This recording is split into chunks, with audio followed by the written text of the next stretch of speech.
ক্যাপটা তো সরলরেখায় 3 সেন্টিমিটার হওয়ার কথা ছিল। এই কম্পাস দুটো সেম বৃত্তের ব্যাসার্ধ আলাদা হলো কি করে? আমি কি জানি, কাঁটা যা মাপ দিয়েছে সেই মাপেই তো ঘুরিয়েছি।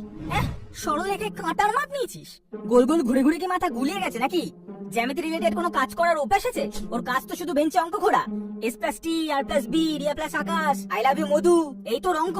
না না, আমি দৈর্ঘ্য প্রস্থ কপি করতে জানি, আর দৈর্ঘ্য কপি করে কাজ নেই। তুই বেঞ্চে ভাস্কর্য কর, আর দরকার পড়লে এই সেট স্কয়ার দুটোকেও নিয়ে যা। নামে স্কয়ার কিন্তু দেখতে ত্রিভুজ, যদিও সেটা হয়ে ওদেরও তোর মতো কোনো কাজ নেই। ওই চালা, কি বলছিস? কমাস আগেই তো একটা ত্রিভুজ আঁকলাম। হ্যাঁ, আমিও তো একটা লম্ব দিলাম। ডিগ্রি ডিগ্রি বন্ধ হয়ে বলছিস তুমি কোন কাননের কোন? 30 ডিগ্রি 45 ডিগ্রি 60 ডিগ্রি 90 ডিগ্রি, দুজনে মিলে এই চারটে কোণ আর দুটো ত্রিভুজ ছাড়া আর কি মাপতে বা আঁকতে পারিস তোরা আমাকে বল। তাও তো ম্যাক্সিমাম টাইম আমাকেই সেগুলো কোণ করে মাপতে হয়। তো তখন তোরা কোন কোণে অ্যাঙ্গেল দিস? তাহলে বডিতে তোরা তোর নেই, থপ তো রাখতে পারে। আর দাদলে বডিতে 3টে গুলো তোন, তার ভিতরে তোনই আঁকতে পারে না। কি বললো দাদা? আরে কোনকে তোন বলছে? রাবার তো মুছে মুছে জিপটা ক্ষয়ে গেছে। ও আচ্ছা, তাহলে তোমার কান কিন্তু খুব শার্প। হবে না?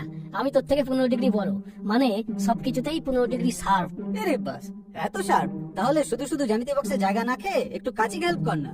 না হলে কাঠি মিস্ত্রির দোকানে মাটামের কাজটাও নিতে পারিস। জানলা দরজা সোজা করবি। হ্যাঁ, পেন্সিলে বাবা তো কাঠের দোকানেই কাজ করতো, তোকে ঠিক কাঠ পাই দেবে। এই, তুই কবে আমার বাবাকে কাঠের দোকানে কাজ করতে দেখলি? আরে দেখেছি তো, ধত্তবালা কাঠমিস্ত্রি খানে গুজে লাগতো। বাবা খুব থাল। এই শার্প বলতে একটা সরলরেখায় কথা মনে পড়লো।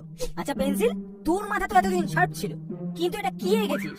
এত মোটা মোটা লাইন, এর থিকনেস এটা 1 মিলিমিটার হবে। তো কি করে কারেক্ট ভ্যালু পাওয়া যাবে? প্লিজ একটু শার্প হয়ে আয়। তার আগে শার্পনারকে বলো ওর ব্লেডটা আগে শার্প করে আসতে। আজকে 2 বার আমার শীষ ভেঙেছে। আরে তোর নরম শীষ আর আমার দোষ হয়ে গেল। এই, নরম কাকে বলছিস?